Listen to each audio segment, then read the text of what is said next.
রাজ্যে যতদিন না, এই জন্য তো ভগবানের কৃপা নয়, মহতের কৃপার জন্য ভগবানের চরণে প্রার্থনারত করতে হবে, প্রভু দাও, প্রভু কোনো মহতের সুদৃষ্টি কৃপা দৃষ্টি দিয়ে দাও, যেন অলক্ষ্যে কোনো মহতের, অলক্ষ্যেই পড়ে সকালে উঠে প্রভাতে উঠে গৌড়ীয় বৈষ্ণব কেন, নবদ্বীপবাসী বৃন্দাবনবাসী বৈষ্ণবদের স্মরণ করার বিধান কেন জানেন?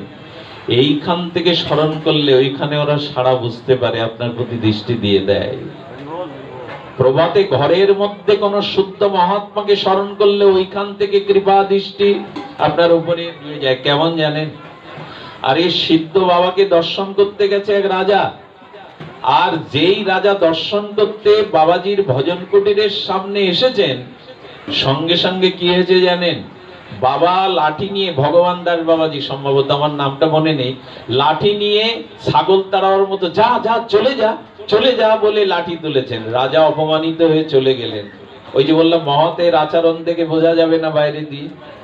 রাজা ভক্তদের কাছে কষ্ট করে বললেন, মহাত্মাকে দর্শন করতে গেলাম, উনি গরু ছাগলের মতো লাঠি তুলে তাড়ালেন। বাবাকে বলা হলো, বাবা জয়পুরের রাজা এসেছিল, আপনি ওভাবে লাঠি তুললেন?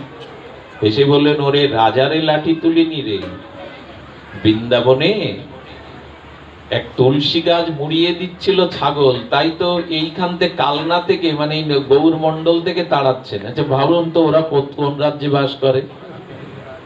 ওরা এইখানের গৌর মন্ডলের তুলসী গাছ বৃন্দাবনে ছাগল মুড়িয়ে দিচ্ছে, আমি তো রাজাকে তাড়াইনি, ওই ছাগলটাকে তাড়িয়েছি। রাজার কানে যখন কথা গেল, টেলিগ্রাম করে জানলেন ওই দিন ওই একই সময় সত্যিই এক আশ্রমে ছাগল ওই তুলসী গাছ মুড়িয়ে দিচ্ছিল, বাবা এখান থেকেই তাড়িয়ে দিলেন।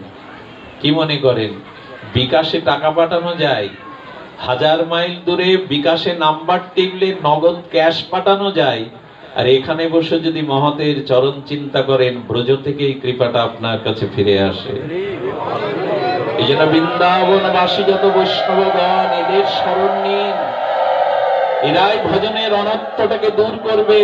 এই জন্য আগে গুরু বৈষ্ণবের শরণাগতিতে এত, যদি কখনো মহতের কৃপা বঞ্চিত হন, ভজনে অনুরাগ পাবেন না, ভজনে প্রীতি পাবেন না। মহৎ চরণে যদি হয় ক্ষুদ্র অপরাধ, মহামহা ভজন হতে পড়ে যাবে বাদ। ভজন সাধন তো দূরে থাক, কৃষ্ণ প্রাপ্তি প্রেম ভক্তি তো দূরে থাক, ভজনই নষ্ট হবে অনর্থ এসে। খুব সতর্ক থাকবেন, মহতের চরণে যেন অপরাধ না পৌঁছায়। এই জন্য দয়া করে কোনো সাধু দর্শন করতে গিয়ে, কোনো মহৎ দর্শন করতে গিয়ে খুব বেশি কথা বলবেন না। আচ্ছা মহৎকে সন্তুষ্ট করা যায় কি দিয়ে? 2000 টাকা হাতে দিলে, খুব দামি কাপড় দিলে, আগেই বলেছি তারা স্বতন্ত্র, তারা কোনো কিছুর বিনিময়ে নিজেকে বিক্রি করেন না। মহৎ সন্তুষ্ট হয় কি করে শুনুন, যদি মহতের আজ্ঞা আচরণে ফুটিয়ে তোলেন, তখন ওদের চিত্তে একটা আনন্দ হয়। খবরদার কোনো মহতের সামনে গিয়ে বকবক করবেন না, বাবা আমি নির্জলা একাদশী করি, আমি বছরে একবার করে নিয়ম সভায় বৃন্দাবনে যাই, আমি মুরারি মোহন বাবার সঙ্গ পেয়েছি, বাবা অমুক জন আমাকে আশীর্বাদ করেছেন। খবরদার, আপনি সামনে দাঁড়ালে উনি আপনার 7 জন্ম বলে দিতে পারেন কার সাথে কি বলছেন আপনি। এদের দেখলে এরা মুখ ফিরিয়ে নেয়। খবরদার, সাধুকে যদি, মহাত্মাকে যদি প্রসন্ন না হলে কৃপা করবে না। আচ্ছা কৃপা ওরা স্বতন্ত্র, যে কোনো সময় করবে, কিন্তু প্রসন্ন হলেই তো কৃপা। সেই প্রসন্নটা কি করলে হয় জানেন?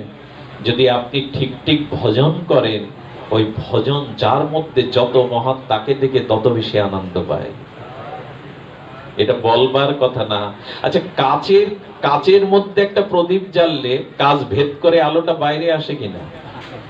এটা একটা কাঠের মধ্যে, দেয়ালের মধ্যে প্রদীপ জ্বাললে, সাধুর দৃষ্টি অনেক গভীর, আপনাকে দেখেই বুঝে নেয় আপনার মনের মধ্যে এখন কি চলছে, সব বুঝে নেয় তারা। ওদের সামনে সন্তুষ্ট হওয়ার উপায় কি জানেন? ওরা যে নাম ভালোবাসে, যে নাম কীর্তন করে, ওখানে শুধু একটা নাম নেবেন। যদি গৌড়ীয় ব্রজ আশ্রিত মহাত্মা হয়, একবার জয় রাধে বলবেন, ওইটুকু জয় রাধে, আর না। ওই জয় রাধে বলবেন, ওইটুকুতেই ওদের কানে ওই মন্ত্রটা মহামন্ত্রের মতো গিয়ে আপনার দিকে একবার তাকাবে, জয় রাধে। আর কিছু বলার দরকার নেই, আর কিছু বলার দরকার নেই। দূরে দাঁড়িয়ে শুধু জয় রাধে বলে বসে পড়বেন। আসার সময় পারলে ওখানে ধুলিতে একটু গড়াগড়ি দিয়ে আসবেন, ওই ধুলি অলক্ষ্যে নিয়ে আসবেন। সুধীবৃন্দ, দুটি দৃষ্টান্ত আপনাদের দেই, অপূর্ব দৃষ্টান্ত, দুটোই ব্রজের দৃষ্টান্ত। আমাদের গোরক্ষপুরের গীতা প্রেজের এই বেশি দিন আগের কথা না, হইয়াছেন আর হইবেন যত মহাত্মা থাকবে জগতে। যেদিন মহাত্মা থাকবে না, ভগবানই জগৎ প্রলয় করে দেবে, জগৎ রাখবে না। ভক্তি যেদিন থাকবে না, মহৎ যেদিন থাকবে না, এ ধরিত্রী মহাপ্রলয়ে কলঙ্কিত করবেন ভগবান। এই জন্য মহৎ জন্মাবে, মহৎ আগামীতে রাধারানী কৃপায় জগতে আসবে। আমাদের আপনারা দেখবেন গীতা প্রেজের গ্রন্থগুলো খুব স্বল্প মূল্যে আজ সারা পৃথিবীতে বিতরণ। হনুমান প্রসাদ পোদ্দারজি, ভাইজি বলা হতো, আর ছিলেন রাধা বাবা। বিহারে জন্ম, ছোটবেলা থেকেই নামের অনুরাগ। শুনবেন, ভোর 4টের সময় উনি মলমূত্র ত্যাগ করতে যেতেন, তখন জঙ্গলে যেতে হতো। সারাদিন বসে বসে রাধা নাম, রাধারানীর চরণ চিন্তা করে ভাবাবিষ্ট হয়ে থাকতেন। আর ওইখানে ভক্তরা দর্শন করে পরমানন্দে চলে যেতেন। কিন্তু ভোর 4টের সময় নিত্যকর্মের জন্য যখন শৌচক্রিয়ায় যেতেন, তখন এক মহিলা, এক বৃদ্ধা মা ওনার পেছনে পেছনে যেতেন। একদিন ওনার ভক্তরা, সেবকরা বলছে, তুমি না নারী জাতি, মাতৃজাতি, তোমার শরম নেই, লজ্জা করে না? আরে বাবা তো যান জঙ্গলে বাহ্যক্রিয়া নিত্যকর্ম করতে, তুমি তার পেছনে যাও কেন? এই সময় যাওয়া কি উচিত? মাটি মৃদু হেসে বললেন, আমি বাবাকে দেখতে আসি না ভোর 4টে। কাকে দেখতে আসো? বলে, দূরে দাঁড়িয়ে কি দেখি জানো? বাবা যখন অন্ধকারে জঙ্গলে যায়, এক উজ্জ্বল কিশোর বালক এসে বাবার হাত ধরে জঙ্গলের মধ্যে নিয়ে যায়। আমি ওই বালককে দেখবার জন্য আসি। আমি ওই বালককে দেখেছি যেদিন, সেদিন থেকে আর নয়ন ফেরাতে পারি না। একবার ভাবতে পারেন, গোবিন্দ এমন মহতের হাত ধরে বাহ্যক্রিয়া করাতে নিয়ে যান। মহতের কতটা অনুগত শুনবেন, মহতের প্রতি আমার ভগবানের কতটা সেবা বুদ্ধি জানবেন। দেখুন, ভগবান বললেন, মহতের সেবা করতেও আমার বড় স্বাদ হয় জানো। মহৎ শুধু আমার সেবা করে না, আমি মহৎকে সেবা করব কবে, এই সুযোগটা খুঁজতে থাকি। দৃষ্টান্ত নিন, মাধব দাস বাবাজি, জগন্নাথী মাধব, ওনার একবার রক্ত অতিসার হয়, রক্ত আমাশা হয়, শুনেছেন বহুবার। মহতের প্রতি ভগবানের সেবা বুদ্ধি দেখুন। আপনার আমার তো সেবা বুদ্ধি জাগলো না, ভগবান কিভাবে মহতের সেবা করে দেখুন। ওই রক্ত আমাশায় বারবার মলমূত্র ত্যাগ করে শৌচের জল নিতে ঘরে ফিরতে কষ্ট হচ্ছে, আর বারবার তো ঘরে ফিরতে পারেন না, তাই সমুদ্রের বালুর ওখানে পড়ে রয়েছেন, শৌচের জল নেন আর শৌচক্রিয়া করেন। এত দুর্বল হয়ে গেল যে শেষবার শৌচের জলের ঘটিটাই পড়ে গেল, বালির মধ্যে মাথা গুজে সারাদিন আর উঠতে পারেনি, মলমূত্র গায়ে লেগে আছে। কাউকে ডাকলে কি আর তার গা ধুয়ে দেবে? একজনকে ডেকেছিল, তিরস্কার করে বলল, মেথর পেয়েছো, চাকর পেয়েছো? সন্ধ্যাবেলায় বলছে, গোধূলি বেলায়, জগন্নাথ যদি সেবাই না করতে দেবে, নাও না, তুলে নাও না, সেবা ছাড়া তো ভালো লাগে না। এই কথা বলতে বলতে যখন সেবার জন্য ব্যাকুল হয়েছে, কি বলবো, সাক্ষাৎ জগন্নাথ শৌচের জল এনে মাধবের মলমূত্র নিজে হাতে পরিষ্কার করে দিচ্ছেন, নিজের হাতে। একবার ভেবে দেখুন না, পেছনে ফিরে তাকিয়ে বলছেন, আর কত কলঙ্ক দেবে আমার? এটা তোমার কাজ না জগন্নাথ, জগন্নাথ এটা তোমার কাজ না, তুমি আমার মলমূত্র ধুয়ে দেবে, আর কত কলঙ্কিত করবে আমায়? ভগবানের চোখেও জল, মাধবের চোখেও জল। আচ্ছা মাধব, তুমি তো পারো আমার রোগটা সেরে দিতে, মিটে যায়। জগন্নাথ বলেছিলেন, আমি তা করব না, আমি তোমার রোগ সারাবো না। কেন জানো? আমার ভক্তদের প্রারব্ধটা আমি নাশ করিয়ে নেই, ভুগিয়ে নেই, যাতে আমার ভক্ত আর জগতে বারবার না আসা যাওয়া করে। এটাই কি তোমার উদ্দেশ্য? বলে, উদ্দেশ্য আর একটা আছে মাধব, সারাটি জীবন আমার সেবা করেছো, তোমার মতো মহৎকে সেবা করার আমারও তো স্বাদ জাগে। তোমার এই অসুখটা না হলে আমি তোমার সেবার সুযোগ পেতাম না মাধব, আমাকে সেবা করতে দাও। মহৎ কারা? ভগবানও যাদের মলমূত্র ধুয়ে নিজেকে সেবক মনে করে। এমন মহতের কৃপা যারা পায় তাদের কি ভগবানের কৃপা পেতে বিলম্ব হয়? এই জন্য মহতের কৃপা বিনা কোনো কার্যে ভক্তি নয়। এই রাধা বাবাকে হাত ধরে মলমূত্র ত্যাগ করানোর জন্য গোবিন্দ অন্ধকারে পড়ে যাবে, বাবা কোথায় পড়ে থাকবে তাই হাত ধরে নিয়ে যেতেন। একদিন প্রভাতে রাধা বাবা বসে আছে ভজন কুটিরে, সেদিনের ঘটনা, 100-200 বছর আগের ঘটনা, 1000 বছর আগের ঘটনা নয়। এক বাবা এসে কারো অনুমতি না নিয়ে রাধা বাবার ঘরের মধ্যে প্রবেশ করেছেন। রাধা বাবার ঘরের মধ্যে প্রবেশ করেই বলছেন, বাবা বাবা প্রণাম নিন, রাধারানী আমাকে ভোরে দুটো স্বপ্ন দেখিয়েছেন, বলবার জন্য আপনার কাছে এলাম। যেই রাধারানী স্বপ্ন দেখিয়েছেন বললেন, কি স্বপ্ন বল? কি বললেন শুনুন, এতক্ষণ কথার এই হলো সারাংশ, সারাৎসার। রাধা বাবার দিকে তাকিয়ে বলছেন, রাধারানী স্বপ্ন বলছেন, অনেক তো ভজন করলি, অনেক তো নাম সাধন করলি, তোর ভজনের পূর্ণতা সেদিনই পাবে যেদিন রাধা বাবার মতো মহতের কৃপা দৃষ্টি তোর উপরে পড়বে। যা তার কৃপা নিয়ে আয়। আচ্ছা, রাধারানী কৃপা করে দিতে পারতেন না? রাধারানী পারতেন, রাধারানীরই তো কৃপা, কিন্তু মহতের দ্বারাই করবেন কেন জানেন? কারণ বলেছেন, কি বলেছেন? বলেছেন ভক্তি ভক্তই দেবে, ভগবান না। ভক্তি কে দেবে? ভক্ত। ভক্তিটা ভগবানেরই স্বরূপ বৃত্তি, কিন্তু দেবে কে? ভক্ত। আগেই বলেছি, পিতৃভক্তি পিতামাতার কাছে না, পুত্র কন্যার কাছে, সন্তানের কাছে থাকে।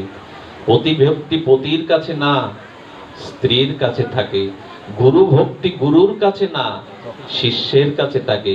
তেমন ভগবত ভক্তি ভগবানের কাছে না, মহৎ ভক্তের কাছেই থাকে। ভগবানের পিছনে দৌড়ালে পাবেন না।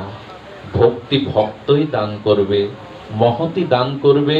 তাই রাধারানী বলে দিয়েছেন, যা রাধা বাবার কৃপা নিয়ে আয়। ওনার চরণে প্রণাম করে করুণা চোখে জল হয়ে স্থির হয়ে গেছে। রাধারানী পাঠিয়েছেন আমার কাছে, বলো দুটো স্বপ্নের আর একটা কি বলো।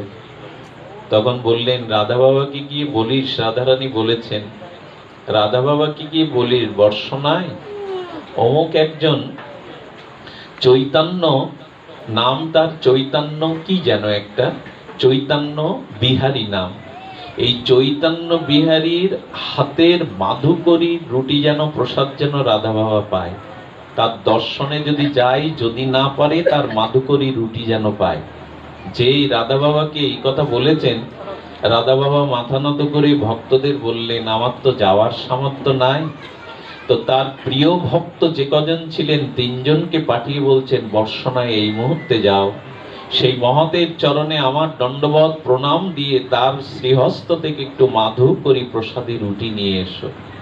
বিশ্বাস করুন, তার 3 জন অনুগত্যময়ী সেবক যখন বর্ষনায় গেছেন, তখন বলছেন, বিহারী চৈতন্যর গৃহটা, আশ্রমটা কোথায় বলতে পারেন? উনি গৃহী বৈষ্ণব। যাকে প্রশ্ন করে তিনি হেসে ওঠেন।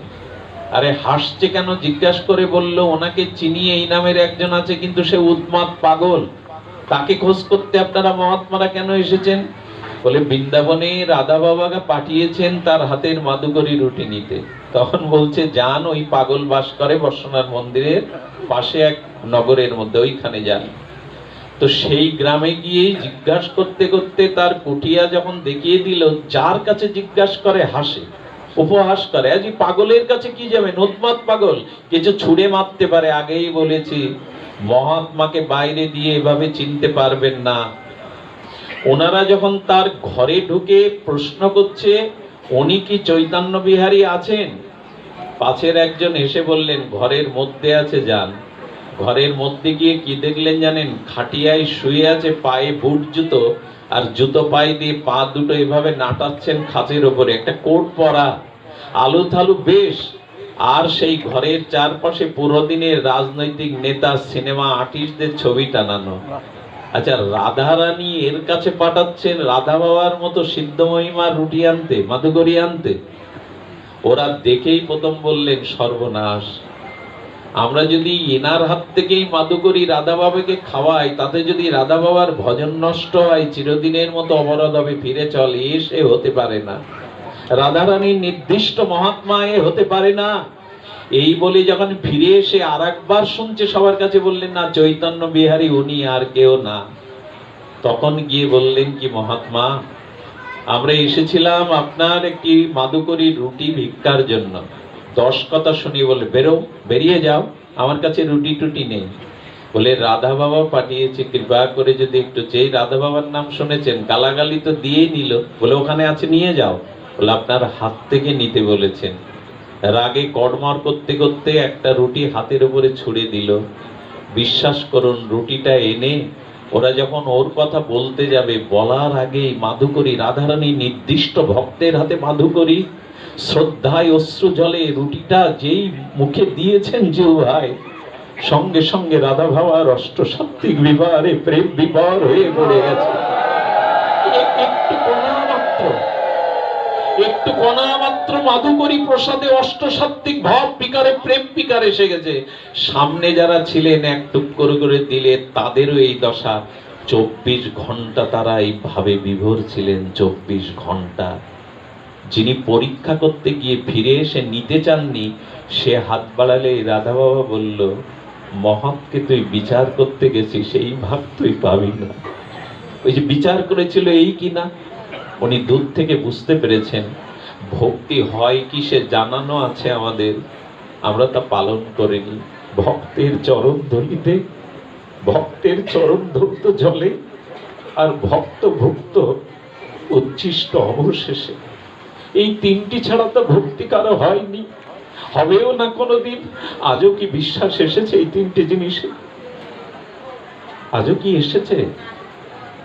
ভক্ত পদধূলি, ভক্ত পদজল, ভক্তভুক্ত অবশেষ, 3 সাধনার মহাবল। যুক্তি তর্ক এখানে খাটবে না। এই 3টিতেই প্রেম ভক্তি পাওয়া যাবে, অন্য কিছুতে নয়।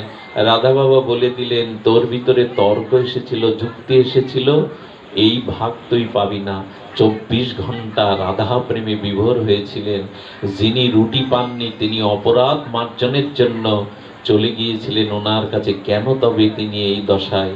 চরণে পড়ে বললেন, মহাত্মা, কৃপা করে আমাকে বঞ্চিত করবেন না। আমি একবার আপনার চরণে অপরাধ করে গেছি, কৃপা করে করুণা করে বলুন, আপনার পরিচয় দিন, কে আপনি, কেন এভাবে ছদ্মবেশে আছেন?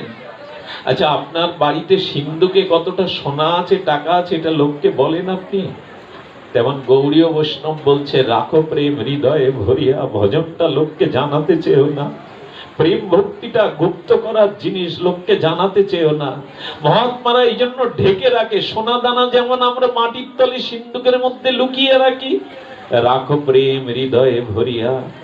আমরা তো ঢেড়ি না পিটাতে পারলে বাঁচি না যে আমি কতটা ভক্তিমান, কতটা ভক্ত। খবরদার, প্রেম ভক্তিকে যত জানাতে না দেবেন, তত সুরক্ষিত হবে। এই জন্য ওনার চরণে পড়ে যখন কাঁদছেন, দন্য এসে গেছে, তখন মহত্ব। হঠাৎ সে বলছে, আয় বাবা। সেই সিনেমার আর্টিস্টদের ছবিগুলো সরালেন, আসলে ওটা ছিল একটা দরজা। ওই দরজাটা সরিয়ে দেখলো একটি জানলা। জানলাটায় দিয়ে দেখছেন রাধারানীর সেই রঙ্গমহলের মন্দিরের ধ্বজ পতাকা চিহ্ন। সেখান থেকে ওই মহাত্মা হা রাধে বলে যখন 2-3 বার ডেকেছেন, আরে রাধা রানী আকাশে জ্যোতির্ময় মূর্তিতে প্রকট হয়ে সেই মহাত্মাকে দর্শন দিলেন।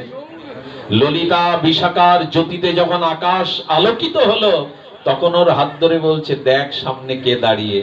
রাধারানী দেখবার তো ভাগ্য নেই, ললিতা সখীকে এক চমক বিজলি চম্পের মতো দেখেছিলেন, ওখানেই পড়ে গিয়েছিলেন। তারপর থেকে ইনি আর কোন মহাত্মাকে মহাত্মা ছাড়া জ্ঞান করতেন না। যাকে দেখতেন তাকে মহৎ জ্ঞানে শ্রদ্ধা বা প্রণাম করতেন। যদি মহতের চরণে কোনোদিন এই ব্যাকুল চিত্ত শ্রদ্ধা হয়, তবে এই শ্রদ্ধায় আপনার প্রেমে ভক্তি ক্রম চলে যাবে। শ্রীধাম বৃন্দাবনের বাবাজি বসে বসে জপ করছিলেন, রাধারানীর চরণ চিন্তা করছিলেন, আর জয়পুরের মহারাজাকে বলেছিলেন, তো ছোট রানী পদ্মাবতীকে একবার আমার দুয়ারে পাঠাস। বলে, বাবা আপনি রমণীর মুখ দেখেন না, ছোট রানীকে পাঠাতে বলছেন যখন, বাবা নিশ্চয় আমার প্রতি কোনো কৃপা করবে। পদ্মাবতীকে সাজিয়ে নুপুর পায়ে আলতা রাঙে আর সলঙ্কারা করে বলেছিল, যাও বাবার দুয়ারে, তবে রাধা রাধা বলতে বলতে যেও। যখন পদ্মাবতী অপরূপ সুন্দরী আর আলতা রাঙা পায়ে নুপুর পায়ে বাবাজির মন্দিরের সামনে, ভজন কুটিরের সামনে রাধে রাধে বলতে বলতে আসছেন, সেই মুহূর্তে রাধারানীর চরণ চিন্তায় রত ছিলেন সিদ্ধ বাবা মহারাজ। যেই না রাধা রাধার চরণ চিন্তার ওদিকে নুপুর বাজছে, এত দেরি হলো রাধে, এত বিলম্ব হলো, এই বলেই পদ্মাবতীর চরণে রাধারানীর চরণ ভেবে বাবাজি লুটিয়ে পড়েছেন। ওই যে স্পর্শ পেল না পদ্মাবতীর মধ্যে, সেই দিন থেকে রাধা প্রেম এসে গেল। যদি কোনো মহতের এরকম সান্নিধ্য পান, তবেই প্রেম ভক্তি সম্ভব। অপরাধ মুক্ত হয়ে যশ খ্যাতি শুকরের বিষ্ঠাকে দূরে ফেলে আসুন আমরা মহতের কৃপার জন্য শ্রদ্ধাটা বজায় রাখি। সুরেন্দাকে আর কি বলে সাধুবাদ জানাবো। একটি বৈষ্ণব পরিবার হয়ে গৃহ মন্দিরে ঝুলন যাত্রার এই মহামহিমা পঞ্চম দিবসীয় হরিকথা জয়যুক্ত হোক, রাধারানীর অশেষ বিশেষ কৃপা বর্ষিত হোক। আপনাদের সকলের এই বৈষ্ণব সম্মেলনে যে আহ্বান, কৃপা করে করুণা করে তার প্রতি সুদৃষ্টি দিয়ে যাবেন, করুণার দৃষ্টি দিয়ে যাবেন। জ্বর এবং গলার টনসিল ফোলা, এই অবস্থায় শ্রবণেন্দ্রিয় আপনাদের হয়তো একটু সেই কাকের মতো কর্কশ কণ্ঠে হরিকথা আপনাদের কাছে শ্রুতিমধুর না হলেও এই জীবাধমকে ক্ষমা করবেন। যে কথাগুলি বললাম, শাস্ত্রীয় শ্রদ্ধা যেন এই জীবনে গুরু কৃপায় আপনাদের প্রসন্ন দৃষ্টিতে অর্জন করতে পারি। মঙ্গল হোক সকলে, কল্যাণ হোক সকলে। জয় শ্রী গুরু প্রেমানন্দ।